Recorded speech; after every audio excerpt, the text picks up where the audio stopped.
दोस्तों नमस्कार।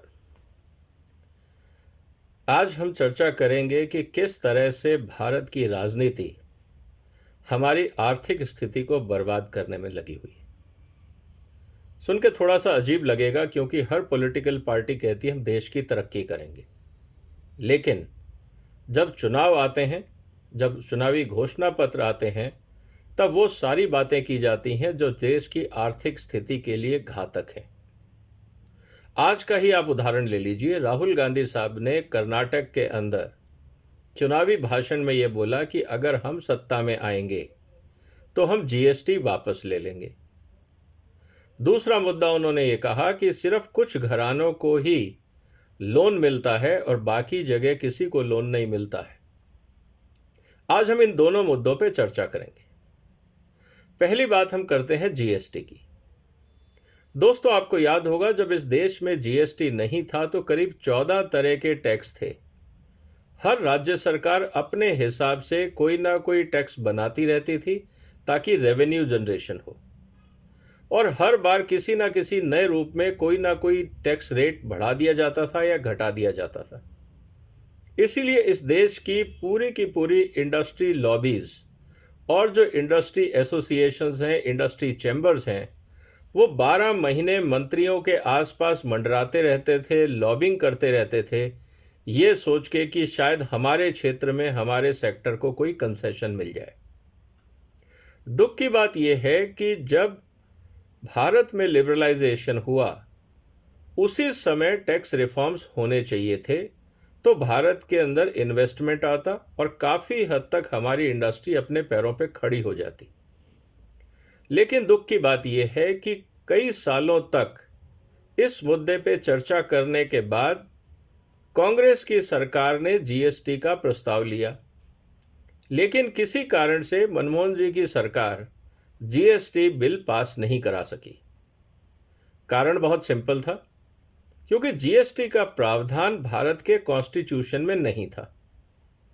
अगर आपको जीएसटी लाना था, सेंट्रलाइज्ड जीएसटी लाना था, एक रूपता करनी थी, तो सबसे पहले हमें अपने संविधान में संशोधन करना था, क्योंकि राज्य सरकारों के पास ऐसे बहुत सारे अधिकार थे कि वो अपने राज्यों के अंदर अलग अलग रूप में टैक्स लगा सकते थे। लेकिन अगर वो अपने यहाँ पे टैक्स लगाते या टैक्स कंसेशन देते तो बहुत तरह के डिस्टॉर्शन हो रहे थे या होते रहते। उदाहरण के लिए आपको याद होगा, उत्तराखंड सरकार ने करीब 15 साल या 20 साल के लिए जो भी इन्वेस्टमेंट करता था, काफ़ी लंबे समय तक के लिए उन्होंने उसको टैक्स एग्जम्पशन की छूट दे दी कि आप हमारे यहाँ इन्वेस्टमेंट करिए, और आपको एक्साइज ड्यूटी में एग्जम्पशन था। ये स्थिति नॉर्थ ईस्ट की भी थी। अनफॉर्चुनेटली हुआ क्या? हुआ ये कि लोगों ने जाके उत्तरांचल में या उत्तराखंड के अंदर अपने अपने ऑफिसेस खोल लिए, एड्रेसेस बना लिए, सिर्फ एक शेड डाल दिया जमीन लेके, मैन्युफैक्चरिंग शुरू नहीं करी। मैन्युफैक्चरिंग वो वहीं से कर रहे थे जहां पे वो पहले से कर रहे थे। सिर्फ वहां से उत्तराखंड से बिल इशू किए जाते थे।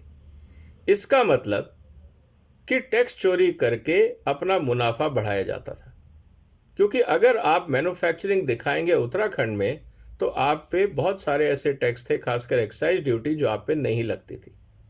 इसीलिए आपने देखा होगा बहुत सारी कंपनियों ने उत्तराखंड में इन्वेस्टमेंट किया। लेकिन दुख की बात यह है कि वो नया इन्वेस्टमेंट नहीं था। बहुत सी कंपनियों ने देश के अलग अलग क्षेत्रों से अपने वहां पे मैन्युफैक्चरिंग बंद करी और उत्तराखंड में जाके मैन्युफैक्चरिंग शुरू करी, जिसके कारण जहां पहले मैन्युफैक्चरिंग हो रही थी वहां बेरोजगारी हुई, वहां पे फैक्ट्रियां बंद हुई और उत्तराखंड में जाके नई फैक्ट्रियां लगी। और जब नई फैक्ट्रियां लगी तो साथ साथ बहुत सारे ऐसे लोगों ने भी वहां पे फैक्ट्री ली, कोई काम वहां नहीं किया, सिर्फ एक ऑफिस बनाया, शेड लिया और उसमें एड्रेस लिखा और वहां से अपने बिलिंग शुरू कर दी ताकि उनको टैक्स का फायदा हो। इसका बाकी राज्यों ने विरोध किया, क्योंकि इससे बाकी राज्यों के ऊपर प्रतिकूल असर पड़ रहा था। दूसरी तरफ 14 तरह के टैक्स थे व्यापारियों को, मैन्युफैक्चरर्स को इतनी परेशानी होती थी कि कितनी बिल बुक्स मैनेज करें, कितनी तरह के टैक्स दें, हर टैक्स का एक इंस्पेक्टर, एक कानून। दिन भर खासकर स्मॉल स्केल इंडस्ट्रीज या तो इंस्पेक्टर्स को मैनेज करती थी या इंस्पेक्टर्स आके दिन भर उनके सिर पे बैठे रहते थे और किसी ना किसी रूप में रेंट सीकिंग या सिंपल भाषा में कहें रिश्वत की डिमांड करते रहते थे। और इन सब बातों को ध्यान में रखते हुए मनमोहन सिंह की सरकार ने भी इस बात को माना कि जीएसटी या एक सिंपल नेशनल टैक्स होना जरूरी है। लेकिन हुआ क्या, वो टैक्स लागू नहीं कर पाए, बिकॉज ऑफ अमेंडमेंट नहीं कर पाए, क्योंकि अमेंडमेंट करने के लिए, कॉन्स्टिट्यूशनल अमेंडमेंट करने के लिए 2/3 मेजॉरिटी जरूरी है। और उस समय बीजेपी ने राजनीतिक कारणों से मनमोहन सिंह का साथ नहीं दिया। लेकिन जब बीजेपी की सरकार आई तो बीजेपी ने एक समझदारी का काम यह किया कि उस समय मनमोहन सिंह जी और कांग्रेस के लीडर से बात करी कि राष्ट्र हित में जीएसटी जरूरी है और हम इसको लेके आते हैं। और आपको याद होगा कि अर्धरात्रि में सेशन बुलाया गया और मोदी साहब ने बड़े गाजे बाजे के साथ जीएसटी की घोषणा करी और यह कहा गया कि यह भारत की दूसरी आजादी है। यहां तक तो सारी बातें ठीक हैं। अनफॉर्चुनेटली जब जीएसटी लागू किया गया तो उस समय जिन कंपनियों को सॉफ्टवेयर डेवलपमेंट का काम दिया गया था उन्होंने बहुत खराब काम किया। उस कारण जीएसटी फाइल करने वालों को बहुत दिक्कतें आई, बहुत सारी कंपनियां परेशान रहीं। और दुख की बात यह है कि उन सॉफ्टवेयर कंपनीज को किसी भी तरह का हर्जाना नहीं देना पड़ा, लेकिन बहुत सारे व्यापारियों का, खासकर छोटे व्यापारियों का काफी नुकसान हुआ। और दुख की बात यह थी कि जीएसटी अपने आप में एक बुरा शब्द बन गया, जिसको राहुल गांधी बार बार गब्बर सिंह टैक्स के नाम से पुकारते रहे। क्योंकि उस समय छोटा व्यापारी परेशान था, तो यह कहना कि जीएसटी एक गलत प्रक्रिया है और गलत टैक्स है, यह बहुत सारे लोगों को सुविधाजनक लगा इस स्टेटमेंट को मानना। लेकिन हकीकत यह थी कि वो प्रॉब्लम जीएसटी टैक्स की ना होके सॉफ्टवेयर की प्रॉब्लम थी। लेकिन जैसा हमको पता है कि राजनीति में सच नहीं बोला जाता है, वही बोला जाता है जिससे राजनीतिक मुद्दों का निपटारा हो या राजनीतिक फायदा हो। अब रही बात यह कि राहुल गांधी साहब अब ये बोल रहे हैं कि हम जीएसटी, अगर हम सत्ता में आए तो हम जीएसटी को हटा देंगे। लेकिन अगर आप जीएसटी हटाना चाहते हैं तो आपको दोबारा संविधान में संशोधन करना होगा। क्या राहुल गांधी साहब इस बात का जनता को भरोसा दिला सकते हैं कि कांग्रेस इस देश में 2/3 मेजॉरिटी लेके आएगी? और अगर 2/3 मेजॉरिटी नहीं लाई तो क्या बीजेपी उसका साथ देगी? अगर बीजेपी उसका साथ नहीं देगी और कांग्रेस और उसके मित्र दल अगर 2/3 मेजॉरिटी नहीं लाते हैं तो ये जीएसटी हटाने का जो वादा है, ये क्या सिर्फ चुनावी धोखा तो नहीं है? जनता को, खासकर छोटे व्यापारियों को धोखे में रखने का कोई एक फॉर्मूला तो नहीं है? आपको और हमको इसके बारे में सोचना होगा।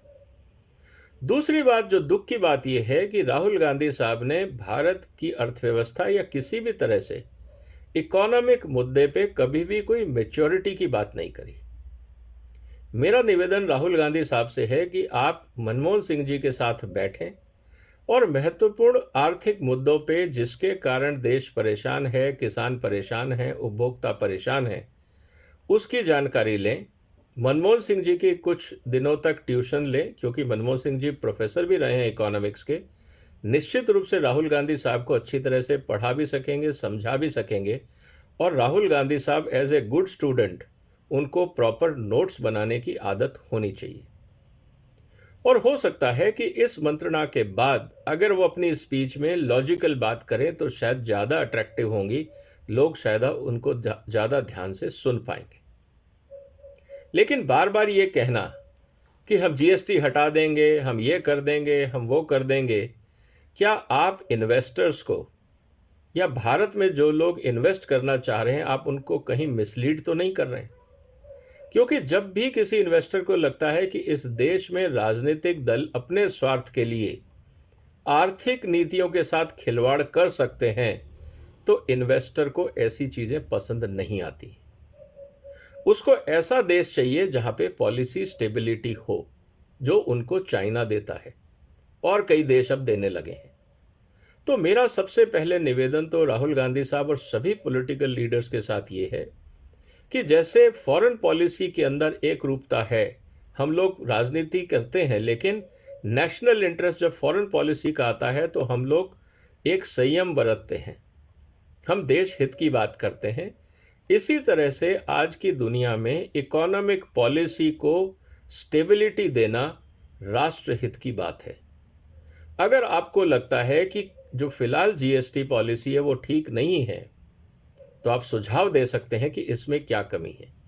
लेकिन ये कहना और लोगों को मिसलीड करना कि हम आएंगे और जीएसटी वापस कर देंगे, तो आप चाहते हैं कि वापस इस देश में इंस्पेक्टर राज आए, आप चाहते हैं कि इस देश के अंदर वैसे ही रिश्वतखोरी बढ़े, आप चाहते हैं उसी तरह से बेसिर पैर के लिटिगेशन आए और जो छोटा व्यापारी है, छोटा उद्योगपति है, वो दिन भर सरकारी दफ्तरों के चक्कर काटता रहे और परेशान होता रहे। क्या राहुल गांधी साहब ये चाहते हैं? तो मुझे लगता है कि कहीं ना कहीं राहुल गांधी साहब को अपनी स्थिति क्लियर करनी चाहिए। राजनीति के चक्कर में देश की अर्थव्यवस्था के साथ खिलवाड़ ना करें। और अगर जीएसटी इतना ही खराब है तो एक श्वेत पत्र जारी करें कांग्रेस के मैनिफेस्टो के साथ या अभी, और उसमें मनमोहन सिंह जी के हस्ताक्षर लें, चिदम्बरम साहब के हस्ताक्षर लें, और जो उनके इकोनॉमिक सलाहकार हैं, चाहे वो रघुराम राजन हो और भी जो लोग हैं, उनसे विचार विमर्श करें और एक वाइट पेपर निकाल के लाएं कि अगर आप जीएसटी वापस लेते हैं तो बदले में इस देश को क्या देंगे। क्योंकि इस समय देश काफी हद तक जीएसटी को अपना चुका है। बहुत सारे सेक्टर्स में लोग खुश हैं कि जीएसटी आने से अब बहुत भागदौड़ करनी नहीं पड़ती, सारे सिस्टम ऑनलाइन हो जाते हैं, सारी फाइलिंग ऑनलाइन हो जाती है और किसी तरह की ऑडिटिंग दिक्कत भी नहीं आती है। हाँ, वो लोग जिनकी आदत थी टैक्स चोरी करना, जो जनता से तो टैक्स लेते थे लेकिन टैक्स जमा नहीं कराते थे, बहुत से ऐसे लोग थे जिनका बिजनेस मॉडल टैक्स चोरी ही था, वो जरूर परेशान है जीएसटी आने से। क्योंकि जिस कंपनी से, सप्लायर से या बायर को अगर वो मटेरियल बेचते हैं या अपनी प्रोडक्ट बेचते हैं या सर्विसेज बेचते हैं और अगर वो जीएसटी उनसे वसूल करते हैं, तो ये उनकी मजबूरी हो जाती है कि उनको जीएसटी जमा कराना है। क्योंकि जिसने जीएसटी दिया है, अगर उसके अकाउंट में वो रिफ्लेक्ट नहीं होता तो वो उसको परेशान करेगा कि भाई साहब, हमने आपको जीएसटी दे दिया, आप जमा कराएं, नहीं तो हमें दोबारा कराना पड़ेगा। ये स्थिति आज है।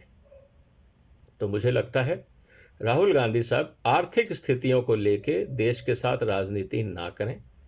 इनफैक्ट किसी भी पॉलिटिकल पार्टी को अगर राजनीति के साथ साथ इकोनॉमिक इंटरेस्ट भी है, तो कम से कम पूरी बात जनता के सामने रखें, पूरा पोजीशन पेपर जनता के सामने रखें कि उनकी आर्थिक नीतियां क्या हैं।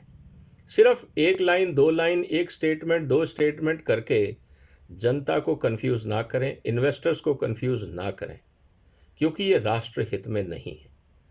तो मेरा निवेदन आप सबसे यही रहेगा, राजनीतिक पार्टियों से, कि आप राजनीति करें, वो आपका धर्म है, वो आपका कर्म भी है, लेकिन राजनीति के चक्कर में राष्ट्र हितों के साथ खिलवाड़ ना करें, क्योंकि आप अपनी ओछी राजनीति के लिए देश का नुकसान कर रहे हैं। ये बहुत ही घातक है और ये बहुत ही निंदनीय है। उम्मीद है कि सारी पॉलिटिकल पार्टीज जब भी इकोनॉमिक मैटर्स पे कोई बात करेंगी, पूरा पोजीशन पेपर रिलीज करेंगी, जनता के सामने रखेंगी, ताकि जनता उसको प्रॉपर डिबेट कर सके, समझ सके। और लगता है कि अगर आपकी आर्थिक पॉलिसीज अच्छी हैं तो आपको जनता अगर वोटिंग देती है या मत देती है, आपका चुनाव करती है, आपको सत्ता में लाती है, तो इससे अच्छी बात और क्या हो सकती है। लेकिन सिर्फ राजनीति के लिए राष्ट्र की अर्थनीति के साथ खिलवाड़ ना करें। मेरा सिर्फ राजनीतिक दलों से इतना निवेदन है, क्योंकि ये जनता पहले ही बहुत परेशान हो चुकी है। इस देश की जनता तरक्की चाहती है, खुशहाली चाहती है, इकोनॉमिक डेवलपमेंट चाहती है। लेकिन अगर राजनीति के चक्कर में आम आदमी की जिंदगी और उसकी आर्थिक स्थिति के साथ खिलवाड़ होता है, तो इससे ज्यादा राष्ट्र विरोधी काम हो नहीं सकता। दोस्तों, आपका क्या कहना है इस मुद्दे पे? आप अपने विचार रखें, क्योंकि आपकी बात, जनता की बात नेताओं तक पहुंचना जरूरी है। खुल के अपनी बात रखें, यह जरूरी है। उम्मीद है कि आज की चर्चा आपको पसंद आई होगी। अगर आपको पसंद आई है तो मेरा निवेदन आपसे है कि इसको सर्कुलेट करें, इसको शेयर करें और इस चैनल को सब्सक्राइब करें, क्योंकि जब तक हम आवाज़ नहीं उठाएंगे, राजनेताओं को लगेगा कि इस देश की जनता सो रही है और वो अपनी मनमर्जी करते रहेंगे। मुझे लगता है कि सोशल मीडिया के माध्यम से, यूट्यूब के माध्यम से हम सबका ये प्रयास होना चाहिए कि जो भी राजनीतिक दल राष्ट्रहित के अलावा किसी भी तरह की बात करता है, उसको सवाल किए जाएं और उनसे जवाब लिए जाएं। इस चैनल को सब्सक्राइब करें। आपने वक्त निकाला, इसके लिए धन्यवाद। फिर मुलाकात होगी एक और महत्वपूर्ण मुद्दे के साथ। फिलहाल जय हिंद, वंदे मातरम।